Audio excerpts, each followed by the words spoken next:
Namaste, Jai Shree Ram. Do you know about Einstein's theory of special relativity, which states E is equal to mc square?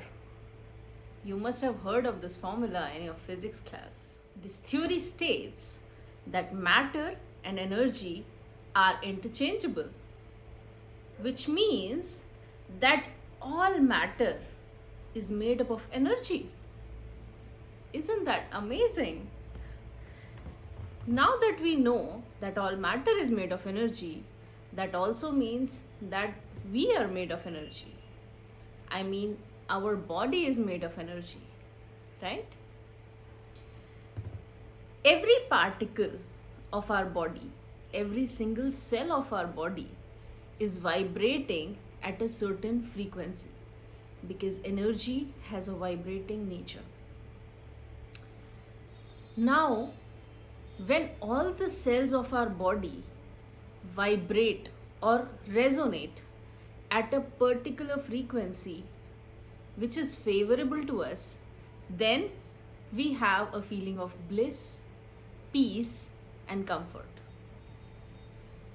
On the contrary, when the cells of our body resonate at a frequency that is not favorable to us, then what we feel is anxiety, depression, pressure, and diseases. So, because of this, our great sages and seekers created mantras. They knew about this theory that Albert Einstein found out long ago. And they created mantras which connect us to different deities to bring harmony in our vibrations. One such mantra is Gayatri Mantra. It is called the mother of knowledge. It is also called the Maha Mantra because it is one of the most important mantra in Hindu religion. In today's video, we are going to learn everything that there is to know about this wonderful mantra. First of all, Gayatri Mantra is set in a particular meter. It's called the Gayatri chant. The words of this mantra are set in this particular rhythm so that it can vibrate at a certain frequency which is soothing for us, which will calm our nervous system, which will improve our cardiovascular rhythms, and as a result, it will have healing effects on our psychology and our physical body. Isn't that amazing? So, regular chanting of Gayatri Mantra induces healing and favorable results. Now, let's talk about how and when to chant Gayatri Mantra to get the best results. First of all, let's get to know about Sandhya, because Sandhya is a period when it is most favorable to chant any mantra. When we say the word Sandhya, what do we understand? We usually understand evening, late evening, right? But do you know there are 3 Sandhyas every day? First is at dawn, second is in the noon, and third one is at dusk. First Sandhya is around 5 to 6 a.m. Second Sandhya is between 12 to 1 p.m. and third Sandhya is between 6 to 7 p.m. This is according to Indian time zone. In different countries, Sandhya time may vary a little bit. Sandhya is basically the twilight period when two times meet. When morning meets afternoon, when afternoon meets evening. That's what is Sandhya. Sandhya is a junction between two different times, which is said to heighten the universe's energies, the spiritual energies. It is believed that if you do any kind of spiritual practices during this Sandhya period, you are likely to get a deeper connection with the universe and with the greater powers. That is why Sandhya period is so special. Next is how many times we should chant this mantra. For best results, I would recommend you to chant Gayatri Mantra 108 times. You can use a mala to keep the track. If you don't have enough time, you can also start by chanting it 3 times, 9 times, 11 times, or 18 times, as per your convenience. Now, next thing that we need to know is that what is the correct pronunciation of Gayatri Mantra. This part is very crucial because wrong pronunciation for a prolonged period of time will lead to negative results. So be careful and learn the pronunciation of the mantra correctly before starting to chant it. It is advisable to chant any mantra with the proper initiation from your guru. But in my opinion, if you don't have a guru yet and you still want to chant this mantra, you can definitely do so. Just sit in your mandir, join your hands, pray to your Ishta Devata or your Kul Devata or Devi and ask them to initiate you. Now let's see what is the correct pronunciation of Gayatri Mantra.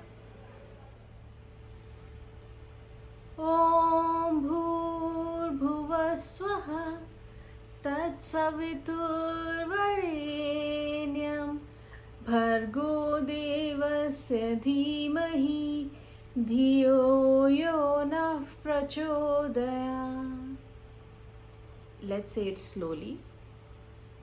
Om Bhur Bhuva Swaha Tat Savitur Varenyam Bhargo Devasya Dhimahi Dhiyo Yo Nah Prachodaya.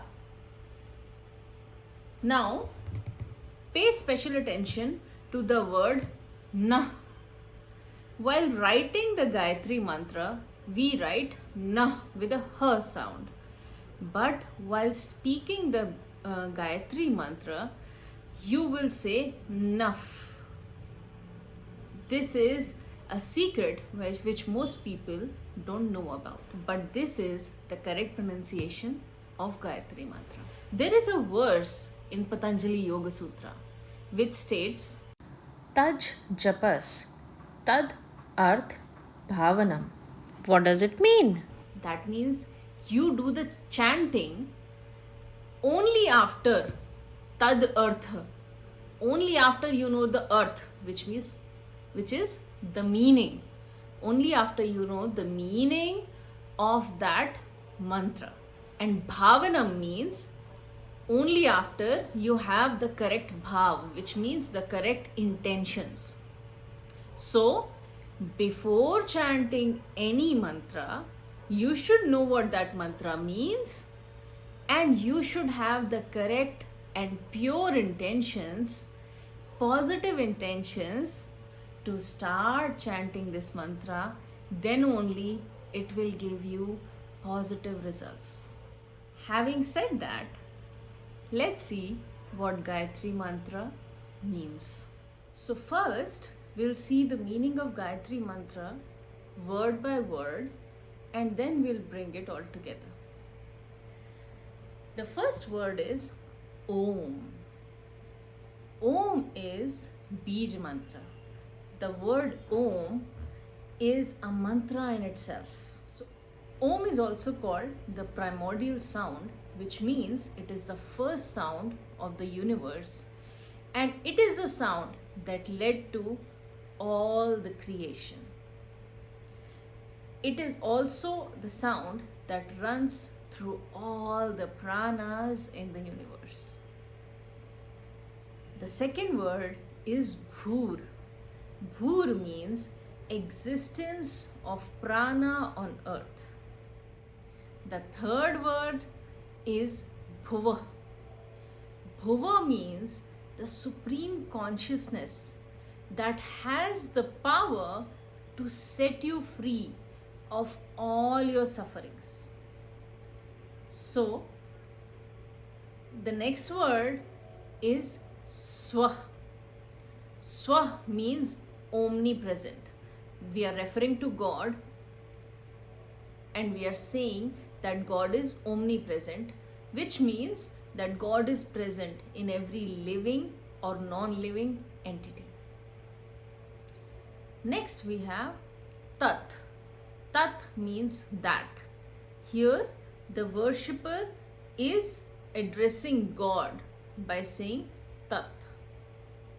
Savitur means God's ability to create, sustain and bring dissolution in this world. Varenyam means our acceptance of God as one who is worthy. We are accepting God and we are saying that you are the only one who is worthy of all good things. Bhargo means pure light, one who has pure light and can purify us from all our sins. Devasya means the one with all the divine qualities. Dhimahi. By saying Dhimahi, we are trying to establish communication with God from our heart. Dhiyo. Dhiyo means knowing the essence of God. So we are trying to get to know the essence of God. Yo. Yo means who or that. Nah. Nah means ours. Here we apply the principle of Vasudhaiv Kutumbakam, which means we consider this whole world as our family. So we are not just praying for me, we are praying for our.